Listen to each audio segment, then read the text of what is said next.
continue to put pieces back together again from last year's core group, and we're excited about the direction we're headed. Obviously, today's announcement was very big in helping with all of that, and it's been going very well. And today kind of is the first little sense of excitement of getting this new season underway. A lot of new people and a lot of old familiar faces walking through the door. So I think it's a great time for our organization. Yeah.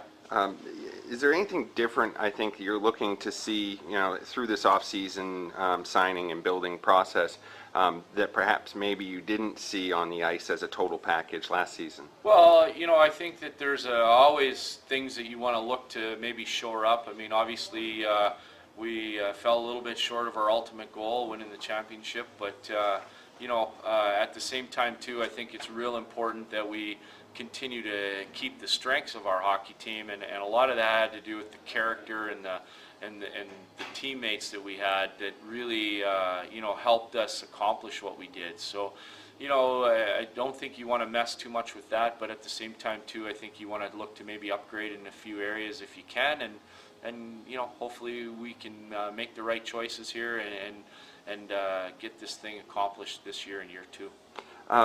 Obviously, everybody found out today Whitley's decision, to return to Allen.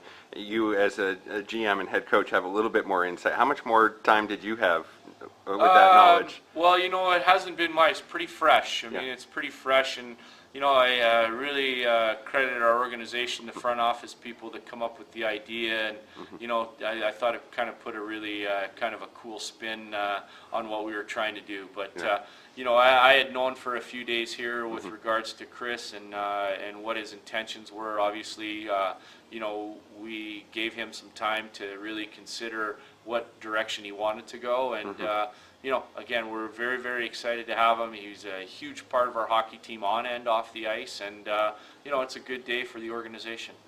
Obviously with the strong run that you had as a team and some of the great games that he had during that playoff run, was there any interest from AHL level teams at all? Or? Oh, there definitely is, and still is. And the one thing about it though is it really it's a difficult position to advance in, just because there's only two on a team, and so it's really kind of a timely situation, and it'll be a timely situation for him. Chris will get an opportunity in Cleveland to go to the American Hockey League camp there. How that turns out is really up to him, but at this point in time, he's going to have a legitimate chance, and that's really all he's asking for and all he wants, and it's what we hope for him too. I know another question I've been asked, certainly by the fans, and I wonder myself, is have you had any discussions with Justin Bauer so far, and is he considering options from the AHL as well? Yeah, Justin's a very motivated and determined hockey player, and his aspirations are really to try to advance, and we respect that, and we're giving him the time to kind of go through that whole process and really see what's available for him. Obviously, we're in communication, but Justin, we respect his desire to try to advance, and we're encouraging him, with that process, and hopefully we can be a part of that process. But at this point in time, things are just in the communication stage. Yeah. There's been lots of good news with names that everybody's familiar with, obviously, from the offseason. Whelan and Graham and et cetera. All of the players that have been announced have been strong keys from last season. David Nemo is a little bit of an unknown. Now, is he under contract for this upcoming season? Yeah, he's under contract, and he was one of the guys when we found out that Amarillo was going to cease operations that we really would like to bring into the fold. He's a big, strong body. He plays in the middle of the ice. He's averaged 30 goals a season in his pro career, and we really think he can, really kind of give us an upgrade kind of down the middle a little bit, and gives us the assurance that if we can't get a couple other guys signed, that we're replacing them with somebody that is capable of getting the job done. And you guys are facing some different kind of schedule this season. Sure. 10 games against Bossier Shreveport, which seems to me to be a real logical matchup as it was with Texas. Correct. Do you think that's going to develop into a rivalry that's similar to that Texas? Oh, there's from no as well. doubt, and and I think a lot of it has to do with the way the two teams play. I mean, I think they're both very aggressive, and they both compete really hard. They're a very well coached and well prepared team and a motivated team, so that leads for some exciting hockey. And that geographical, they've got fans there that love their hockey team, and now the ability for them to travel up here as our fans to be able to travel down there, I think it just really helps promote not only our organization but also just hockey in general.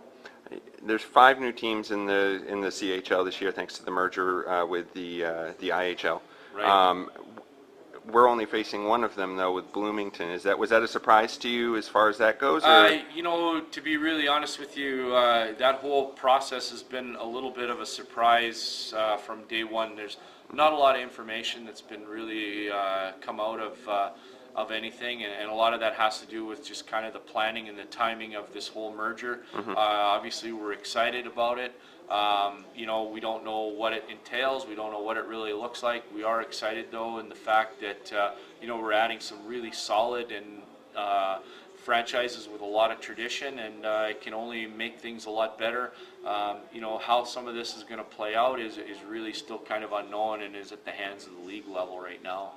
It's obviously you guys are familiar with the teams like Texas and teams like Bloomington, that sort of thing. When you have a situation like that, is it tough to kind of get a grasp on what the team is like beforehand, to kind of scout them? Well, I think that what you do is you have a lot of familiarity, or you try to build your perception off of their team based off of some players that may be familiar to you, either players that have played in our league and then have gone to those franchises or things like that, just to try to get a gauge. And then the other thing is now with the ability to pre-scout teams with the video and the online situation, there's usually not a lot of surprises, and you can really prepare well for teams even if you haven't seen them before.